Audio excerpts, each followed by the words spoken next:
All right, we're live. My name's Isaac Ruiz. This is the Maverick Times podcast, episode number 6.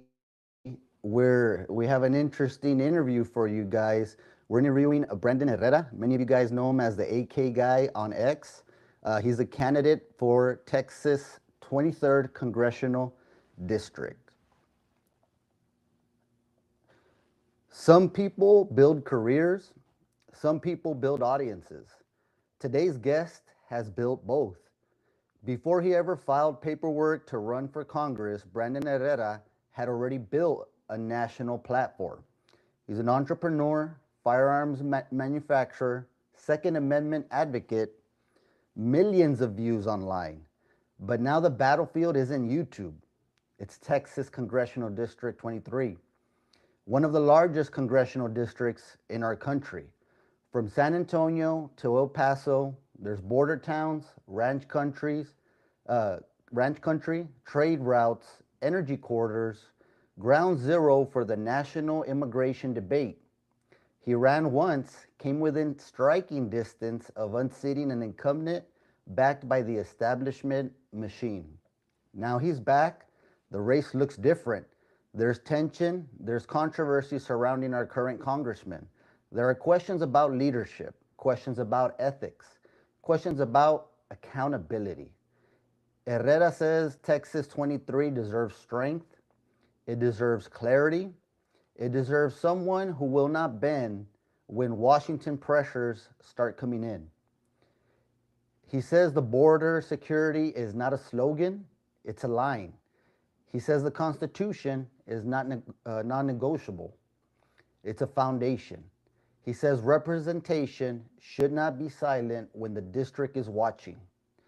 Today, we're not talking logarithms. We're talking legislation, border policies. We're talking economic leverage. We're talking leadership under pressure. This is Brandon Herrera, and the conversation starts now. How's it going, brother? How you doing, Mr. Herrera? Glad to have you on today's show. Well, I'm tired, but if I wasn't tired, then we'd be doing this all wrong, I suppose. No, you're absolutely right. And, we were able to catch you here when you were in Eagle Pass, and we appreciate you coming by. It's something that Congressman Tony Gonzalez doesn't regularly do. So I know we had a decent crowd out there at Fuddruckers, a lot of questions and back and forth. So I know a lot of people appreciate your presence in Maverick County, Eagle Pass, Texas.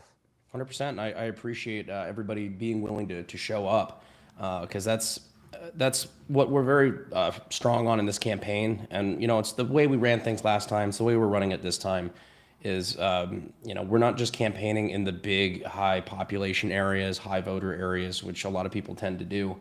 We went to every single individual county in the district, most of them more than once. And we're doing not just photo ops, not just meeting with local leadership for a picture and then leaving. We're going out and doing town halls in every county so that the people can show up and ask questions and voice their concerns. I think that's the bare minimum you should expect from an elected representative. Awesome. No, I totally agree with you. So let's get into this questioning. The first thing I want to start off with is for the voters in CD23, not just here in Maverick County, but that may not know you, the real you, the personal you, the background. What can you tell the people about who is Brandon Herrera? Sure thing. So first off, I'm a firearm manufacturer, firearm designer based out of Northwest San Antonio. I own a multitude and co-own a multitude of businesses in multiple different industries. I've always been kind of a serial entrepreneur, always trying new things and experimenting in new businesses and new industries. It's kind of been my passion, but my passion is also obviously in the firearm space, which has led me to do a lot of constitutional advocacy, flying out to other states that are trying to pass restrictive gun laws over the years and helping them fight that several times successfully, including at one point I was asked to fly down to Florida on behalf of former Congressman Matt Gaetz, to testify before a congressional field hearing on ATF and government overreach. So while I was never involved in politics, I never was, I never wanted to be a politician or have my name on a ballot. I've always thought that politics was important, and I was always kind of involved in that regard. But a lot of that changed when I started paying attention to the votes of our Congressman, Tony Gonzalez, and realizing that a guy who calls himself a Republican, a guy who calls himself a conservative, is voting with the Democrats on things like gun control, on things like border policy. He voted to imprison President Trump with the January 6th Commission. I was just looking through his voting record, realizing, man, this guy is not representing me at all. Somebody's got to run against him. And then I looked at, the election before. He had won his primary by a double-digit margin, and I didn't think that any of the challengers that were in it last cycle had enough juice to be able to pull him into a runoff. So I got involved. Potentially one of the worst decisions I've ever made, but I threw my hat in the ring and decided to run last time. And we successfully took him to a runoff. And in that runoff election, we came within 400 votes of unseating one of the best entrenched Republican incumbents in the state of Texas. And so I was hoping that would be a wake-up call to Tony. He assured me that it was, that he understood that, people in the district were upset with the way that he was voting and that he would have to do better. And unfortunately, as we've all seen, he didn't. He didn't start voting better. He still kept taking the same money from the same big people in D.C., and his personal behavior got even more egregious. And so, I think I accidentally sent the opposite message, which is that he's invincible. I think he thought that as long as he had the money backing, he was invincible and couldn't be touched. And that's the wrong message a congressman should have. So I jumped back into the race this time, and this time I think we're going to pull it off by a good margin.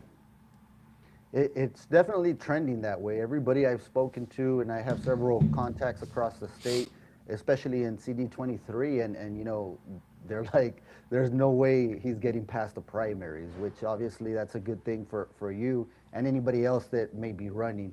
But so you built a national platform before even stepping into politics. Why would you leave a successful private career to run for Congress? I know you touched it a little bit, but what was that final switch that made you decide, what, I have got to do this? It was definitely tough because, like I say, I have my dream job. I get to use my platform to crack jokes, to entertain people, but also teach people advocacy, teach people what's going on in the gun community and in the country in general, and teach about firearm history and things that I'm passionate about, which is firearm design. And so, I get to do all of my favorite things. I get to joke around with my friends. I get to shoot guns. I get to learn and teach history. It's one of my favorite things to do, and that's my primary source of income aside from all the other businesses and such. So while I really enjoy what I do, and it's very lucrative, and this is all I've ever wanted, right? Certain things I believe are more important than being comfortable, and in that case, I believe that the district deserves good representation, not just another politician, not somebody who's going to say one thing and do another. Absolutely. Well, why do you think Texas CD23 is worth fighting for? What makes the district unique compared to the rest of Texas? Man, there's so many things that make the district unique. For one, you've got just such a large swath of land. It honestly feels like from San Antonio, because it's San Antonio to El Paso and everything in between. It feels like it's a different state when you drive, 6 hours. It's completely different topography. You can go from downtown San Antonio to to Big Bend National Park, to the desert in El Paso. It's just a wide array of different areas of Texas. But I think that there's a lot of people in the district, especially in West Texas and some of the more remote counties. For example, Loving County is the least populated county in the entire country, not just Texas. A lot of these people feel forgotten about because you have big population areas in, basically around San Antonio and a little bit around El Paso. And then that's it. You've got like blips of population in, for example, like Del Rio and Fort Stockton. But for the most part, you have the big two population centers on the very opposite side, and the rest of the district just feels like they've been completely forgotten about. And spoiler alert, they have been. The vast majority of federal candidates don't care about those areas, and because of that, they don't know about some of the issues, the AI data centers, the battery storage facilities, A lot of the issues that are very important to these local communities, but aren't important to, for example, San Antonio, so they don't care. And I think that that's wrong. I think a lot of the stuff in our Constitution was specifically set up so we wouldn't have scenarios where the cities and the large population centers or the states with the biggest populations wouldn't be able to bully the rest. No, yeah, that's absolutely right. So, of course, you know, Maverick County, Eagle Pass, we're a border community here. Texas CD23 is also ground zero for the border debate. Yep. What is your specific border plan beyond general messaging? For sure. One thing I will say about the borders, when I came to Eagle Pass last time, last cycle back in 2023 and 2024, it is a completely different situation there. We talked to Border Patrol, we talked to National Guard there, people that were, were willing to talk off the record as to what the real problems were and how they weren't being allowed to do their job due to the rules of engagement and all sorts of other things, all the other like federal blockages really. Now, with President Trump in office, it is night and day. It is a huge difference between 2 years ago and now. And that's good, but we can't rest on our laurels. We have to, the number one priority for me border-wise, codify in law the executive orders that Trump has put forward that have fixed the border crisis. Because as they stand, right now it's mostly executive orders, executive action. One of these days we will get another Democrat in office. And if it was one stroke of a pen to solve it, it can be one stroke of a pen to make all that go away. And we need to shore that up in the legislature and pass some of this stuff in law. That way it's harder to get rid of while we have the majority. No, absolutely. Just as quickly as it came, it could go away, right? Mm-hmm. Do you prioritize physical borders, more agents, technology, or policy changes first? Is that the codifying of everything? Is that your priority? Codification is number one. I think that especially while we have the majority, it is imperative that we do so. Physical barriers, yes, I'm in favor, but there's also nuance to that. There's things that, again, you don't learn until you go to these places and you hear from the locals. Down in the Alpine area, down by like Big Bend, for example, in Brewster County, a lot of them are worried about a lot of the land that will be taken by a physical border, and a physical border in areas that really won't help much more than the topography already does. It's like you're putting a 20-foot fence next, like on the edge of a 200-foot cliff, like sheer cliff face. It's like, okay, there's already kind of a natural border here, but a lot of what they're worried about is the effect on local tourism and local businesses that would be significantly impacted. And so it's areas like that we have to take a little bit of nuance. I think that's where higher rates of patrolling, that's where you have more technology, surveillance, things like that can be used in tandem in other areas where it makes sense for physical barricades. Yeah. So beyond security, what is your economic blueprint for these border communities? Well, a lot of it is actually largely due to issues that are happening at the federal level as well. One of them being the insane national debt situation that we're in. Right now we're over $38 trillion and climbing. And unfortunately, with the current budget, when you pay your taxes, 20% of that goes right out the gate to servicing the debt, servicing the interest on the debt that we already have. And we don't, on top of that, we already have a deficit that we can't account for every year, which means we turn to the one solution we have, which is to print more money. Now, the problem with that is that skyrockets inflation. And so if you stick $1,000, nice round number, to the side at the end of the year, you do everything right, you don't spend more than you make, you set something to the side for, whether you're going to invest it or just to hold on to it or save it for a rainy day. Then the very next year, due to inflation, that $1,000 is now worth $900, and you didn't do anything wrong. It's just because the government can't, get its stuff together. So we have to stop. We have to stop just printing money, printing our way out of this problem. We actually have to attack the deficit. We actually have to start looking at ways to pay down the debt, or at least going in that direction, because this is completely unsustainable. And as long as we continue to print the money, it's the biggest, inflation is the biggest unseen tax on the American people. And it's one of the things that's driving up cost of living and everything else. It's because they're not only just taking your money now, they're taking the value of your money, and that's wrong. Oh, yeah. So ports of entries drive a lot of the commerce in this district. What would you do in Congress to infrastructure funding and secure that border communities have the infrastructure needed moving forward? My apologies, you broke up for about halfway through that. Sorry about that. What I was saying is that the ports of entry drives commerce in this community as well throughout the district. What would you do in Congress to improve infrastructure funding to secure that Eagle Pass and other border communities throughout the district have the infrastructure needed as growth starts or begins? Now, to my understanding, and you may know better than me on this, and your community, but to my understanding, a lot of the issues aren't really necessarily a funding problem, because a lot of people are pushing back, especially I know like in the Del Rio area, there's a lot of pushback because they're trying to open a new international bridge and different things like that. They're throwing millions and millions of dollars at this, but the ones that we already have, for example, if you have 7 lanes of a commercial highway, because of the lack of manpower that we have there, 4 of them are closed. So it's not necessarily that we need new infrastructure, that we need to spend, years and years and millions, tens of millions of dollars, hundreds of millions of dollars on creating new highways and new infrastructure. We just need to take care of what we have and be able to staff it effectively. A lot of the issues with government don't necessarily come from lack of funding. They come from complete inefficiencies. There's always a new push to make a new building. Oh, we need veterans aren't getting the health care they need, so we need to build a new VA hospital. It's like, well, no, if the current one is 60% unoccupied, and we don't have the specialists or the doctors or whatever to staff what we have, and several floors are just completely empty. Maybe let's focus on that first. I know a big new shiny building sounds good when you're running for office and when you're trying to show, oh, look at we're getting stuff done.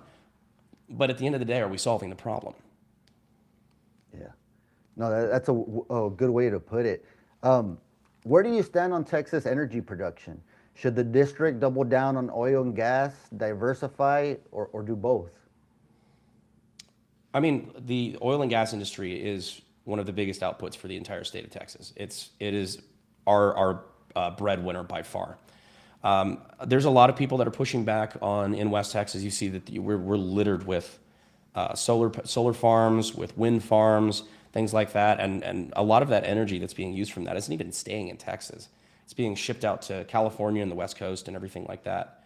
It doesn't even go to the local communities that are having to put up with the eyesore of having a giant wind farm at the edge of their property that's been untouched for centuries.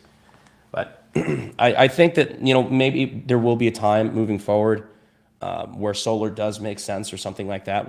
Because right now solar panels don't have a very high rate of efficiency. I think they're still in like even the most expensive ones. I think are in the 20 percentile.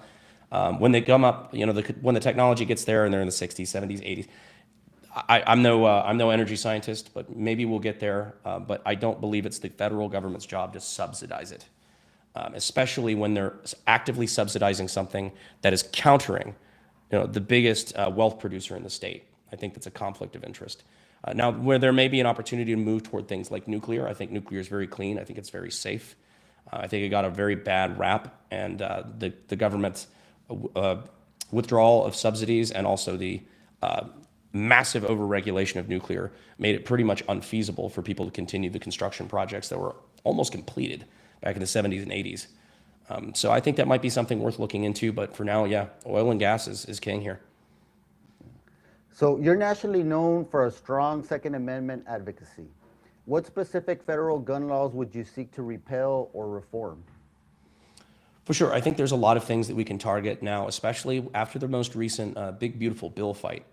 We came about this close to getting suppressors and SBRs removed from the NFA entirely. Now, because the Senate Majority Leader refused to fire the Democrat-appointed Senate parliamentarian, unfortunately, even though it passed in the House and the Senate, we did not get that language in. The best that we got was reducing it to a $0 tax. Now, I actually think that there's a pretty good case to be made for the Supreme Court, and I'm hoping it's going there, that because now it's a $0 tax, it's unconstitutional. Because the GCA of 1934 was challenged by the Supreme Court in, I believe, 1937, with the argument, which is what regulated, machine guns, suppressors, SBRs, SVSs, short-barreled rifles, and short-barreled shotguns. For those who don't know, it was challenged on Second Amendment grounds, saying that you're regulating commonly used firearms, and that's against the Constitution. And the Supreme Court narrowly voted by, I think, a margin of 1, that the NFA was constitutional because it was not a registry of the firearms, but it was a registry of the tax paid on the firearms. And Congress does constitutionally have the ability to levy taxes. So it barely passes constitutional then. But now with the big, beautiful bill passing, and we have $0 taxes on short-barreled rifles and suppressors, there's no registry of the tax because there is no tax. So now it's just a registry on the firearms. So I think there's a good case to bring before the Supreme Court that that is no longer constitutional. And if we could just kneecap things like that, I think we'd be off to a good start. I'd also love to see national constitutional carry, or at least national reciprocity. I think that would be attainable. I mean, constitutional carry was a pipe dream in the 90s for the most part, and now more states have it than don't. And most of those came in the last 15 years, 10 years. So I think we're we're moving in a good trajectory when it comes to the Second Amendment. We just have to keep up the pressure. No, yeah, and I know Texas a couple of years ago made open carry a dream, or a law. It was passed. You can open carry in Texas now. Well, how would you respond to voters who strongly support gun rights but are also concerned about the rising violence? And I think that's a fair concern. The number one thing that we need is to address the actual cause of the violence. So it's not from legal concealed carriers. It's not even from assault rifles or AR-15s. If you look across the country, what I think it's due to the FBI stats. I think rifle deaths, period, not just assault rifles. It's rifle deaths. This floats between 300 to 350 a year. Like it's minuscule compared to the overall gun violence problem, and that really begs the question: where's the gun violence? And the gun violence is being done primarily in large Democrat-led cities, mostly with handguns, and a lot of it is repeat offenders. People that these soft on crime DAs, these liberal DAs in liberal cities, are letting these people out with a slap on the wrist after robbing a liquor store with a handgun, and then they're wondering why we have gun crime. And why these people then get into shootouts in neighborhoods and then accidentally, kill 2 bystanders and things like that. Like this is stuff that we have to be stern on. We don't need more gun laws. We just need to enforce the actual laws against violence we already have on the books. I mean, it's the amount of repeat offenders that we see out on the streets is absurd. No wonder we have a violence problem. No, yeah, and I've seen that all across, different news and all that. That's a major concern going around, not just in Texas, but at a national scale. So we're going to dip in a little bit into Congressman Tony Gonzalez. He's facing serious controversy involving alleged inappropriate communications with a former staffer who later died by a suicide. How has this affected the race in Texas CD23? I think at this point we can even go beyond alleged. We've seen the text confirmed by forensic software. Tony Gonzalez has refused now that things like this have come forward. He's refused to deny any of the texts or anything like that. When it first happened, I believe it was in September. September 13th was when she died. I heard rumors of this. But I didn't even think that this was possible. I mean, this seemed like something that was too bizarre for House of Cards, let alone to be happening in my race. And it very quickly became clear to me when multiple people started coming forward and started, hey, you need to be aware of this. Here's my experience. I was blown away. And what was really mind-blowing to me is how little coverage it got. To me, that it seemed to be a huge deal. And it was only, I think it was a month or two later, about a month and a half later, the details of the affair started to come out. The death started to be publicized a little bit, but then the affair rumors started coming out, and his office refused to address them, which then added fuel to the fire, and that one thing led to another. And then he had to make an official denial After 2 months of no evidence coming forward, I think he felt safe enough to deny it. He said all the rumors are untruthful, which now we know is a complete bold-faced lie. To the journalists, to the voters, to the people of the district, it was a complete lie. And so he stood on that ever since. And then it wasn't until about a month ago, maybe, where, not even, I think it was a couple weeks ago, another staffer was willing to come forward on the record and say, no, I worked with Regina for multiple years. We knew each other very well. She talked openly about the affair, and here are some text messages. And he came forward to a journalist on the record. And Tony, again, played it off as if it was a disgruntled former employee. I think those were his exact words. And he blamed me for some reason as well, as if it was my fault that he's behaving the way he is. But he blamed me for trying to take political advantage of a disgruntled former staffer. And then a couple days later, that's when the husband came forward. And the husband, who was aware of the affair, who had the text messages, who had them, again, downloaded and confirmed by forensic software that they were legitimate, and came forward with some very disturbing messages that, honestly, I was not even aware of. I knew that there was an affair, but I did not know to what degree Congressman Tony Gonzalez pressured a subordinate into said affair. And it was really just disgusting to see firsthand. So now he's dealing with the fallout of that, and frankly, I don't think that this is a survivable scandal. This is something that I think everybody finds abhorrent for multiple reasons. I totally agree with you.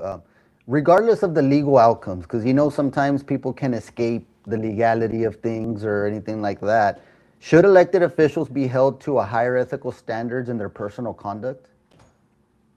I think so, and not only that, but I mean, this is something that even in corporate America, let's take Congress out of the situation. If you were a CEO or a mid-level manager and you were doing something like this to one of your subordinates, you would be fired immediately. Do not pass go, do not collect $200. You would probably be brought up in civil charges as well. It's something that we find completely wrong in pretty much every way in any facet of life, and somehow congressmen feel like they can get away with it. Because it's a reminder too that this isn't just an affair. They affairs happen. That's the nature of the beast. Some people can't be trusted with power and money and all these things for the first time. They go crazy with it. But this is not just an affair. This is an affair from a married man with 6 kids who flaunts himself as a family man to a married subordinate that he pressured into a sexual relationship with while she's pushing back, right, in the texts. Mm-hmm. So a married man with a married subordinate who then lied to cover it up. He lied to his people. He lied to the press. He lied to his voters. And I think that's not something that, even if you take his voting record out of it, which that was my entire qualms with Tony in the beginning, is entirely his voting record. So now not only is he a bad congressman, an adulterer, a sex pest, but now on top of it, he's a known liar. He's a proven liar. And so I just don't know how anybody can take a look at all of those things we now know and still cast a vote for this man. Oh, yeah, and we saw on X, the husband said that you helped him out and his family with a GoFundMe page. I think we saw that raised about $68,000 already, and he was thanking you for setting that up for his family. Have you been in close contact with the family, with the husband or anything ever since this scandal has come out from Congressman Tony Gonzalez? Yeah, so I did with his permission raise or start a GoFundMe. We raised about $41,600 at time of recording. Our goal is to get to 100,000. So I donated some as well and everything because at this point he's just looking to set something aside for his son. And it's like a kid who apparently it seems like he's a great kid with a bright future that's going to have to face that without his mother. And so anything we can do to help the family out, I'm there for it. I was not in contact with Adrian before this scandal or anything broke, but I did. We did get in contact a couple days ago where I did ask if it would be appropriate to start the GoFundMe, to which he said, absolutely. But honestly, he seems like a really cool guy, and it's sad to see. It's an awesome kid. He's a great guy from what I can tell. We get along, just fine, and it's sad to see that this was a home that was completely wrecked by Tony Gonzalez. disappointing, but very admirable that you're willing to help them out. I have a question that came in through the comments real quick. Sure. They say, what can voters do to ensure you get the nomination rather than Tony with all the endorsements that he currently has? Well, for one, I really hope that some of those endorsements are about to go away. I don't know how, if somebody was asked to re-up their endorsement now, I don't think any of them would. We've got our own endorsements that have been pouring in. I've been very thankful to have, for example, Congressman Chip Roy, Congressman Eli Crane. We got Congresswoman Lauren Boebert. We've got plenty that are starting to come in, especially from some of the more conservative members of the House. But as voters, the number one thing you can do, and I know this sounds cheesy, but I'm dead serious, is vote, is turnout. Turnout has to be everything. Get your friend, tell your friends, tell your family, tell your church groups, anybody that you're in contact with that you know is even remotely politically inclined. Spread the word about this and make sure that turnout is high. Make sure that they go out and vote. Because this is not just about making sure that we beat Tony. This is not just about making sure we beat Tony by a large margin. This is about showing strong Republican turnout in District 23 so that the Democrats don't consider this seat to be weak and on the table. Because this is a strong conservative district. Even though last cycle, Tony was a weak candidate, he was censured by his own party, and he barely survived a runoff by 400 votes. He still shellacked Democrat Santos Lamon by, I think it was like 37 to It was a big margin. 63, maybe swapped on that. Like it was like 20 points. It was very, very big spread. So if the Democrats want to come spend money here, I'm glad they'd waste it here instead of another possibly actually flippable district across the country that might be within 2 or 3 points instead of 20. But even still, we want to show good, strong Republican turnout. We want to make sure that Democrats outside of Texas knows that Texas is strong. We are not on the table. Awesome. Real quick, in closing, in 1 minute, why are you the better choice for Texas CD23? Well, at this point, I'm the candidate that can win. And not only that, but I'm the only candidate in this race whose life gets worse if he gets elected. I'm not doing it for the money. I already have it. I'm taking like a 95% pay cut to do this. I'm not in it for the fame. I've already got a national platform. We get 500 million views at current. I'm probably more than that now at this point. Not in it for any of the other reasons people would get into it, other than I just think that this district deserves better. I think we've had some bad representation, and I'd like to see somebody representing the conservative voice of Texas in the way that we deserve and haven't gotten in quite some time. Absolutely. Well, Brendan, I mean, that's all we have for you. I'd like to have a follow-up maybe after you win the nomination for CD23. But is there anything you want to close out in telling the people out here that are watching and the thousands that are going to watch this afterwards? 100%. Well, for one, I appreciate your time, and I appreciate the voters for listening. The one thing I will say is, please go out and vote. The election, early voting is still going on until the 27th. The election itself, the primary itself, is on March 3rd. Get out to vote. We need to make sure everybody goes out and makes their voices heard.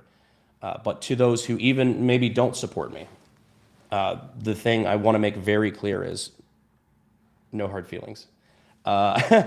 It's something that I take seriously, and I know that there's a lot of politicians that might be spiteful about that sort of thing, or like sheriff's endorsements or things, oh, he endorsed the other guy, I'm going to stick it to him. Not at all the way I do business.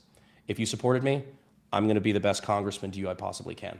If you didn't support me and actively tried to make sure I didn't get elected, I'm going to be the best congressman I can possibly be to you as well. It's not partisan. My job is to represent all of the people, not the people that got me elected, not the people that I owe favors to or anything like that, because I don't. My job is to treat everyone as a constituent, as a voter, and as just a member of the community that I represent. And so I'm going to try to hold to that. I will hold to that.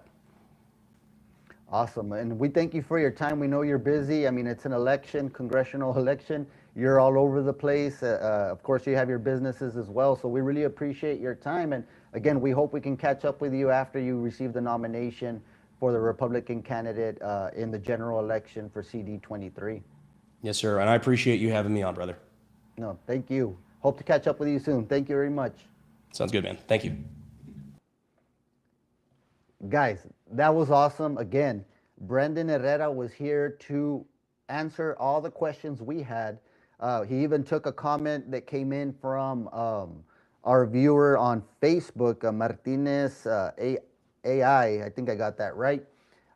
Look, Tony Gonzalez has been having issues. We all see it. It's playing out on all the social medias, in the news.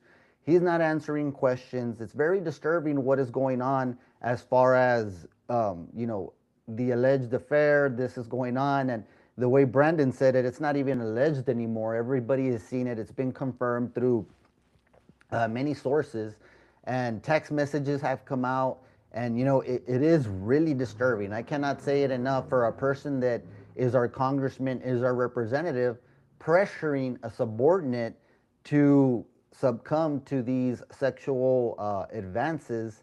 And we all saw how it ultimately ended with Miss Regina Santos Avalos ending her life in the most dramatic way. Guys, it's not an option to go vote nowadays in this time in 2026. We need to get out and vote.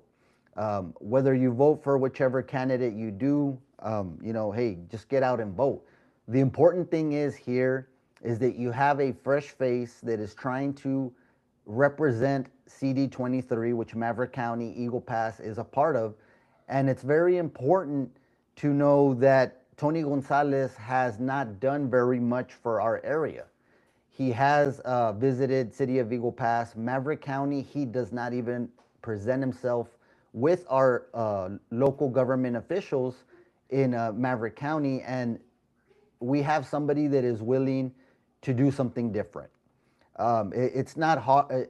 It's not easy to leave a high-paying, niche that he has currently. You guys can look him up on X. The 8K guy is his handle, Twitter handle, and on YouTube, he has a very successful business, very successful following already as it is. As many of you guys know, it is a headache in its own having to come into any type of political office, let alone Texas CD23, with all the vast diversity and all the issues that may be coming out from that diversity. There's different things in San Antonio here, Maverick County, Eagle Pass, El Paso, Del Rio. There's a lot of diversity in the issues that each of these areas is experiencing. Now, you have a representative here, candidate for CD23 in Brandon Herrera, that was willing to take the time to come down here and reach out to the voters. That is something that I'll tell you, in 6 years that we've been trying, that we've had Tony Gonzalez as our congressman, not once has he accepted an invitation onto the Maverick Times podcast. Not once has he responded to our inquiries. Not once has he presented himself to be able to be interviewed. Nothing, guys. He has completely ignored the Maverick Times. And the Maverick Times, as many of you guys know, is the established truth-seeking media here in Maverick County, Eagle Pass, and the Southwest Texas region.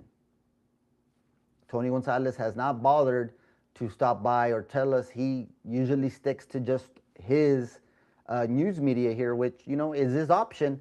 But I do want everybody to know that Brandon Herrera was willing to come on here without knowing what we were going to ask him. And I think he did a pretty good job in answering these questions. There was a little bit of time to think about things. He went ahead and fired pretty rapidly. And it seems that he is confident that he will be able to get this nomination, especially given the controversy that has followed Congressman Tony Gonzalez recently. Guys, that's all we have for you this morning. We may be going and walking out to the elections this afternoon, this evening. So watch out for that. That might be coming up. We appreciate you taking the time. We know we usually have a nightly show here on the Maverick Times podcast. We had to accommodate to Brandon's schedule. He is a busy guy. He's running for the nomination for CD23, so we had to accommodate. Took some time from work to do that. We appreciate everybody joining on here Facebook. Of course, you can catch the cleaned up version, the edited version, on Spotify, on Apple Podcasts, and again on YouTube, Facebook, and X. We appreciate all of y'all's time. This is all we have for you today. I'm Isaac Reese with the Maverick Times podcast. Thank you.